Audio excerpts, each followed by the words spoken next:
Hadirin dan hadirat rahimakumullah, hari ini hari keberapa? 25. Berarti kalau 29 hari Ramadan kita sisa berapa lagi?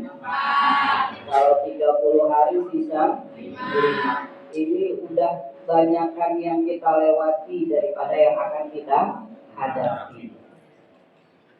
Pertanyaannya, selama 25 hari ini bagaimana dengan keadaan takwa dalam diri kita?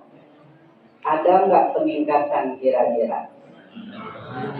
Ada? Sholat tarawih masih penuh? Alhamdulillah. Habis pengajian ini jangan langsung bubar, harusnya tambah dengan isyrofnya, tambah dengan doanya. Nah, itu meningkatkan ketakwaan. Orang kalau sekolah kelas 1, 2, 3, 4, 5, 6, berarti makin naik kelas makin tambah pintar apa tambah bodoh kira-kira? Tambah bodoh. Makin naik kelas berarti makin tambah pintar. Dengan tujuannya dia mencari ilmu, maka dengan bertambah kelas maka ilmunya juga tambah banyak.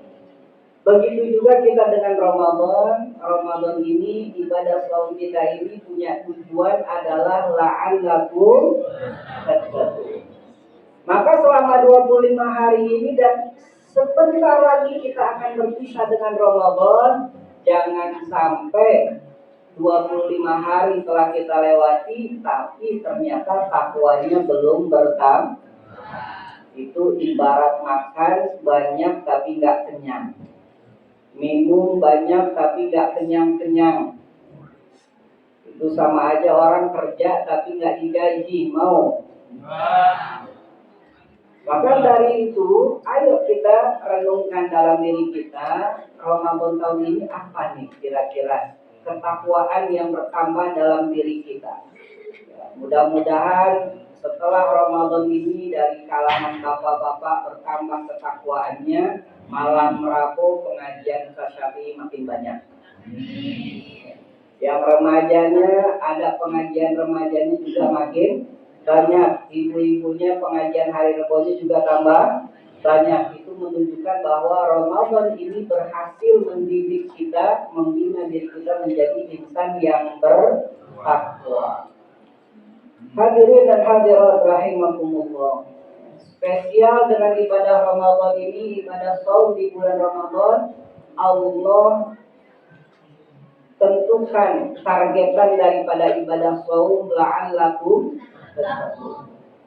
Dan ini kalau kita tarik kepada firman Allah yang lain, bahwa manusia diciptakan oleh Allah Subhanahu wa taala dengan satu tujuan, yaitu ibadah kepada Allah Subhanahu wa taala. Allah taala berfirman, "Wa ma khalaqtul jinna wal insa illa liya'budun." Tidaklah aku ciptakan jin dan manusia kecuali untuk beribadah kepada aku, untuk menghambakan dirinya kepadaku, untuk beribadah, menjalankan perintah Allah, menjauhi larangan-larangan Allah. Namun daripada ibadah ini ada tujuannya. Gak cuma semata-mata kita ibadah, kita sholat gak semata-mata kita takbiratul ihram lalu takbir, ruku, sujud, salam, selesai. Bukan hanya itu daripada tujuan sholat. Ada tujuan-tujuan. Ketika kita bersedekah bukan hanya sekedar memberi, kita membayar zakat bukan hanya sekedar memberi, tetapi dari ibadah tersebut ada tujuan. Tujuannya Allah cantumkan dalam surah Al-Baqarah ayat 21. A'udzu billahi minasyaitonir rajim. Ya ayyuhan nasu ubudu rabbakum alladzi khalaqakum walladzina min qablikum la'allakum tattaqun. Kata Allah, wahai manusia, sembahlah olehmu, beribadahlah kamu kepada Tuhan yang menciptakan dirimu dan yang menciptakan orang-orang sebelummu.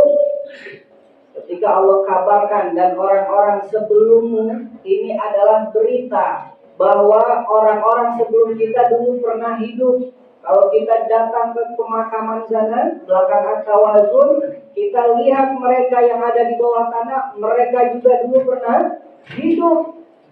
Dan ini menjadi sebuah renungan buat kita, bahwa Allah telah menciptakan mereka juga sebelum kita. Kita juga saat ini sedang diciptakan oleh Allah, kelak kita akan dimatikan dan akan diciptakan orang-orang setelah kita. Yang semua diciptakan itu tujuannya apa? Beribadahlah kamu kepada Allah Subhanahu wa Ta'ala. Mereka yang telah diciptakan oleh Allah Ta'ala, yang telah meninggal dunia, masih bisa ibadah apa enggak? Masih bisa sholat apa enggak? Mereka di alam kubur sana butuh dengan pahala. Mereka pengen bersedekah, masih bisa enggak kira-kira? Keluar tangannya ngasih duit, bisa enggak? Dengar suaranya beristighfar, astagfirullah, astagfirullah, ada nggak kira-kira? Kita datang ke makam, mereka pengen minta ampunan, tapi kan nggak kebenaran. Nggak ada suara istighfar dari mereka, nggak ada suara tasbih dari mereka, karena mereka udah nggak bisa lagi beramal. Tinggal kita yang masih hidup, yang kelak akan meninggal seperti mereka. Disuruh apa oleh Allah? Ya ayyuhan nasu ubudu. Wahai manusia, beribadahlah olehmu, bersembahlah olehmu, Tuhanmu yang telah menciptakan dirimu. Ini tujuan kita hidup. Dan tujuan daripada ibadah itu, kata Allah, la'allakum tattaqun. Jadi tujuan ibadah bukan hanya sekedar sholat tunggang tungging, bukan hanya sekedar memberi di dalam zakat dan sedekah, tidak. Tapi tujuan daripada ibadah itu semua adalah ingin menjadikan kita manusia yang bertakwa. Permasalahannya dalam takwa ini, bahasan takwa ini sering kita ulang-ulang. Bahkan untuk kaum laki-laki, pembahasan takwa ini menjadi syarat daripada, menjadi rukun daripada khutbah Jumat. Setiap Jumatnya, setiap khatib naik mimbar, khatib mengingatkan kepada jamaah untuk meningkatkan ketakwaan. Tapi sayangnya kita ketika khatib naik mimbar, assalamualaikum, langsung hilang sadar. Nanti kalau udah Allahumma ghfir, baru bangun lagi, Allahumma ghfir aja.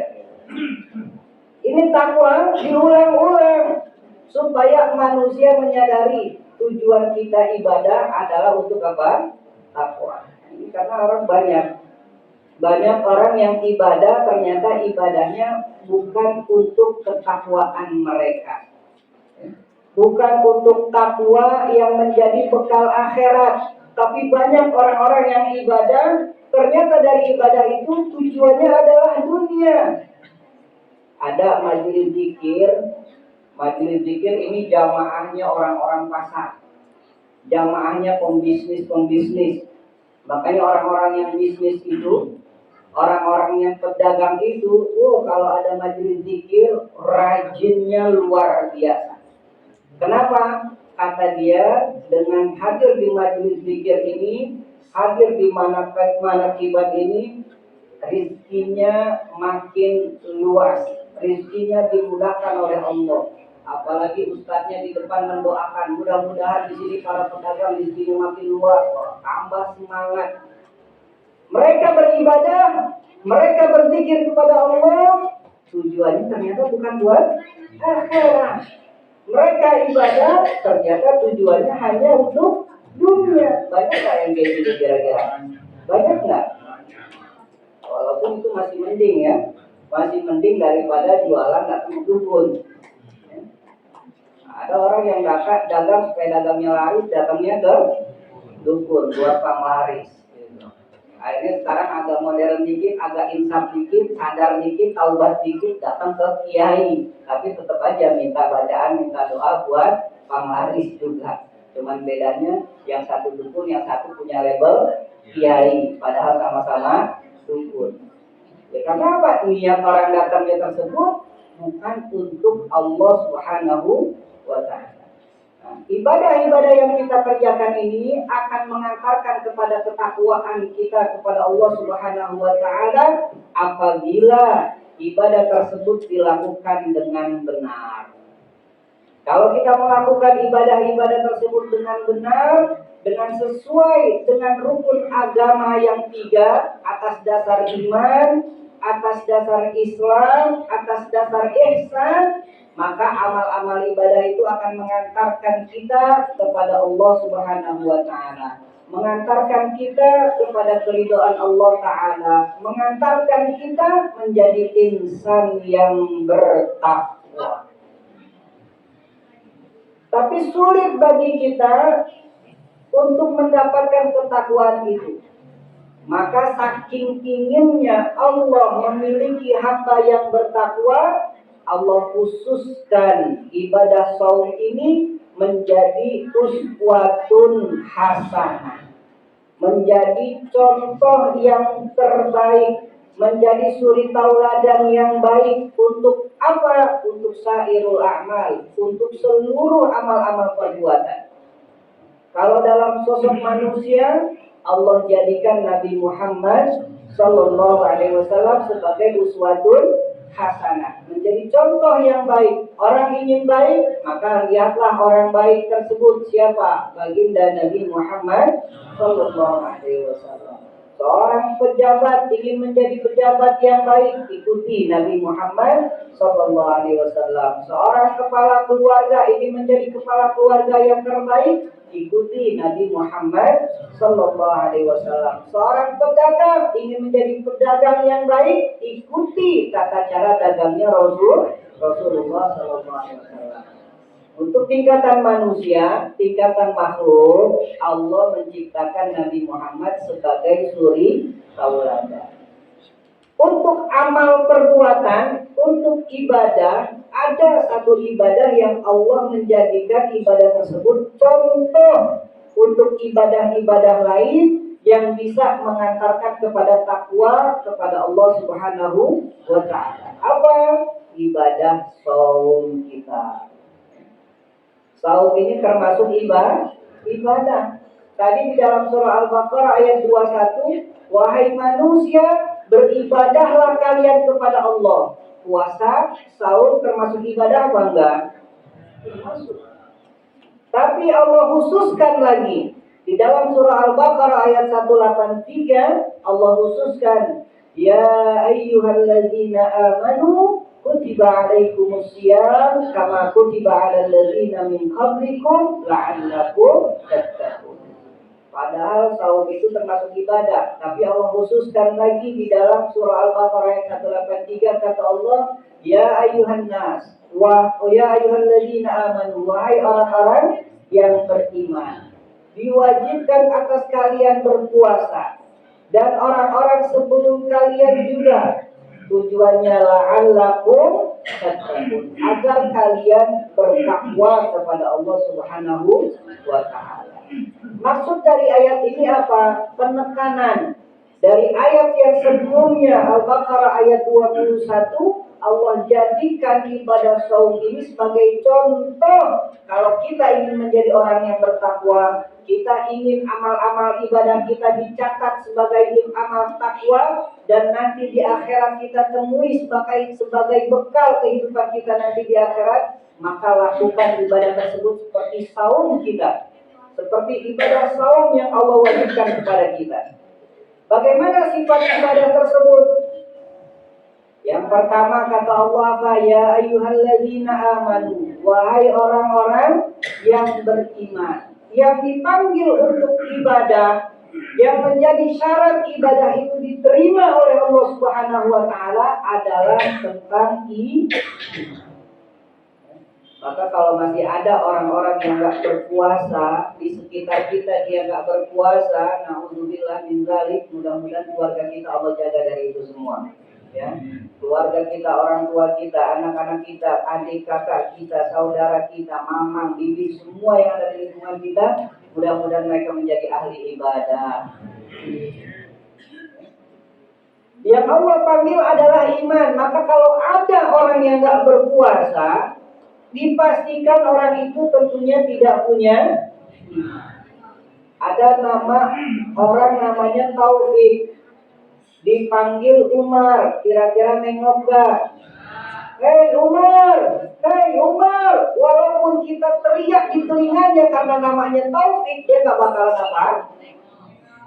Begitu juga Allah panggil, wahai orang-orang yang beriman. Hai orang-orang yang beriman. Ketika mereka gak punya iman, walaupun speaker ini kencang, walaupun berita-berita di TV itu luas, luar biasa, Ramadan di media sosial dari 100 hari sebelum datang Ramadan udah ada di media sosial, betul nggak?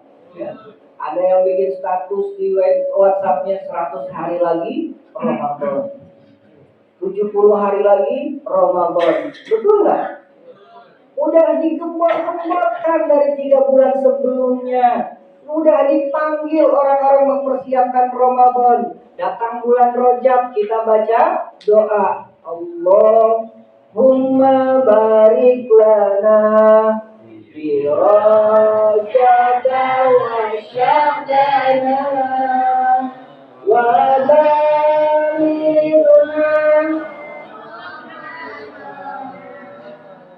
wahasil maqasidana.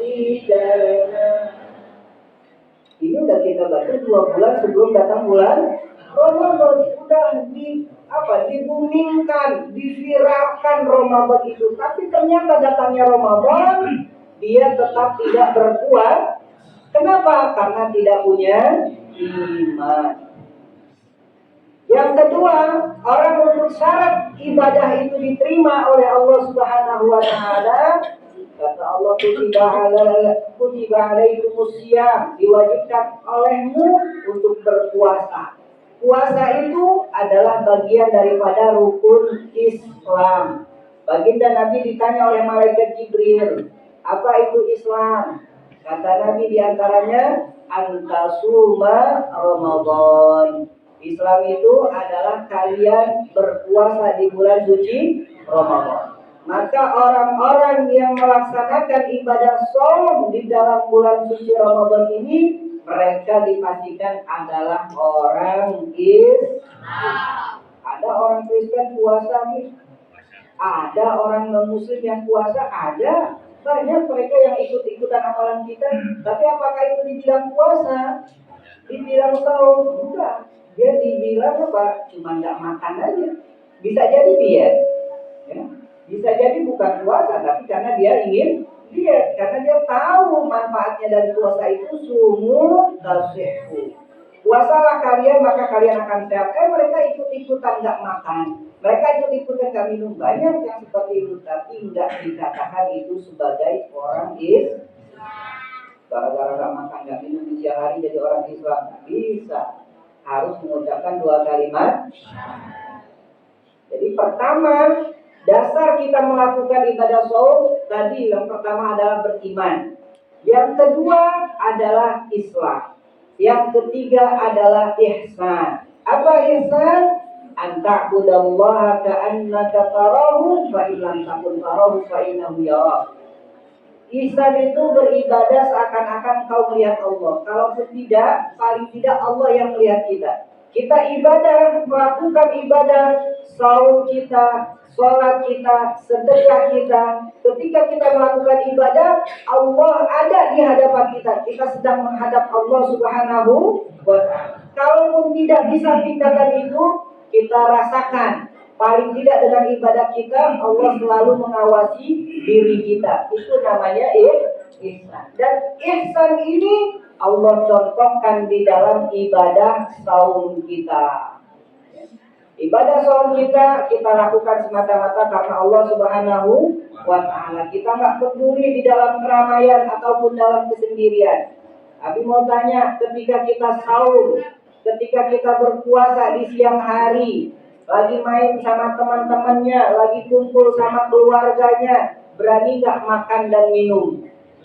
Berani nggak? Apa jawabannya? Kenapa nggak makan nggak minum? Jawabannya lagi puasa. Ketika lagi sendirian di dalam kamar, ketika lagi sendirian di dalam kamar mandi, di rumah sendirian, berani nggak makan dan minum? Jawabannya apa? Kenapa nggak makan nggak minum? Karena lagi puasa. Kan nggak ada yang lihat. Iya, nggak ada yang tahu kita makan dan minum, tapi ada satu yang tahu, siapa? Allah. Itulah ihsan yang diajarkan oleh ibadah saum kita. Ibadah saum ini menjadi contoh untuk ibadah-ibadah lainnya. Hai anak Adam, hai manusia, seakan-akan Allah berbicara seperti itu. Lakukanlah ibadah kalian seperti kalian melakukan ibadah saum. Di dalam keramaian kalian tidak makan, di dalam kesendirian kalian juga tidak makan. Jawabannya karena sedang puasa. Jawabannya karena Allah selalu melihat kita. Bisakah kita melakukan ibadah-ibadah lain sama seperti ibadah saum kita? Sholat di dalam kesendirian. Ketika kita sholat sendirian di rumah, sholat sunnah sendirian. Sholatnya seperti kita sholat di masjid di depan orang-orang. Jangan ketika lagi sendirian sholatnya ekspres. Wow, udah kayak wush. Apa wush itu?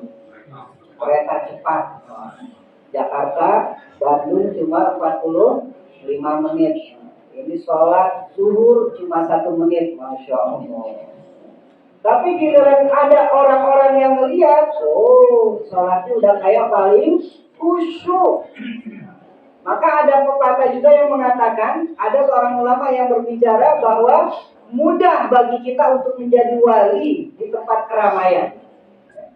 Untuk di depan keramaian kita mudah untuk menjadi wali. Oh, ustaz-ustaz, kiai-kiai, ulama-ulama, ketika ada acara udah pasti mereka terhormat duduk di depan. Para tokoh duduk di depan. Kenapa? Mulia dia dengan amalnya. Mulia dia di hadapan manusia. Seakan-akan mereka punya tingkatan derajat wali kekasih Allah Subhanahu wa ta'ala. Tapi belum tentu di dalam kesendirian. Mudah untuk menjadi wali di dalam keramaian, tapi sulit untuk mempertahankan kewalian tersebut di dalam kesendirian. Dalam kesendirian kita, ketika berduaan dengan handphone, bisakah kita mempertahankan iman kita? Layaknya kita mempertahankan saum kita di hadapan Allah Subhanahu wa ta'ala. Ketika lagi saum kita katakan walaupun kita punya makanan, kita punya minuman, tapi kita katakan hai makananku, hai minumanku, aku tidak boleh memakanmu terlebih dahulu karena sekarang masih siang, aku sedang puasa. Tapi nanti kalau sudah beduk maghrib, kalau sudah azan maghrib, engkau halal bagiku.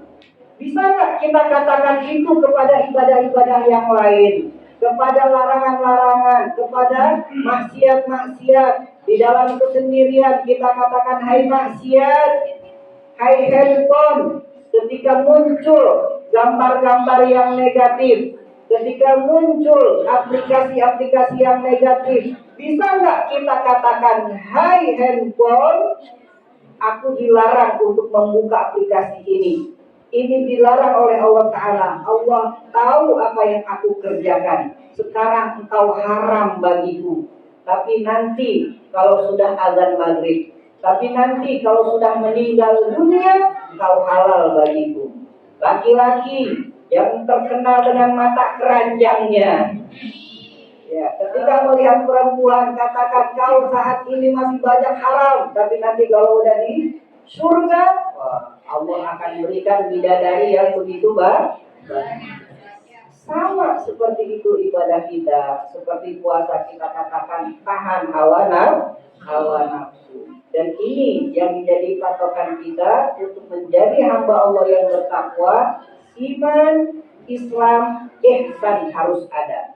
Kalau pengen sholat kita mengantarkan kita kepada ketakwaan, maka katakan ketika kita mau sholat, kenapa kita sholat? Karena kita beriman. Yang kedua, karena sholat itu adalah ajaran Islam. Yang ketiga, ihsan. Sholat dalam kesendirian atau dalam keramaian sama nilainya karena kita lakukan karena Allah Subhanahu. Ketika kita bersedekah, ibu, bapak-bapak, ketika kita bersedekah, kenapa kita bersedekah? Kenapa kita berbagi? Karena kita punya iman. Jadi ketika kita punya duit, susah-susah nyari duit, sekarang duitnya kita keluarin, duitnya kita buang-buang. Kalau tak punya iman, gak akan kita keluarkan itu. susah-susah, capek-capek nyari, udah dapat dibuang. Tapi karena kita punya iman, kita kerjakan itu. Saya bersedekah karena saya punya iman. Kemudian saya bersedekah karena ini ajaran Islam. Yang ketiga, hadirkan ihsan. Saya bersedekah semata-mata karena Allah Subhanahu wa Ta'ala. Dipuji atau dicaci itu tidak mempengaruhi ibadah saya. Mau sedekah 100.000, ada yang melihat, nggak jadi, takut lihat, ditaruh 100.000-nya, ganti dengan 2.000 yang lecek. Ya, daripada 100.000 dia sombong, mendingan 2.000 ikhlas katanya. Nggak benar. Udah 100.000 dalam keramaian, 100.000 dalam kesendirian juga 100.000. Lakukan untuk seluruh ibadah 3 poin: iman, Islam, ihsan. Contohnya adalah ibadah saum kita. Paham? Paham semuanya? Jadikan ibadah kita ibadah yang mengantarkan kepada ketakwaan kepada Allah Subhanahu wa Ta'ala, dengan menjalankannya seperti ibadah saum kita. Mudah-mudahan Allah Ta'ala jadikan ibadah kita khususnya di bulan Ramadan ini ibadah yang mengantarkan kepada takwa kepada Allah Subhanahu wa Ta'ala. Salat tarawih kita diterima oleh Allah, saum kita diterima oleh Allah, sedekah kita diterima oleh Allah Subhanahu wa Ta'ala. Ya Rabbal Alamin. Ala hadhihi niyyah wa bi kulli niyatin salihah wa ila hadratin Nabi al-Fatihah.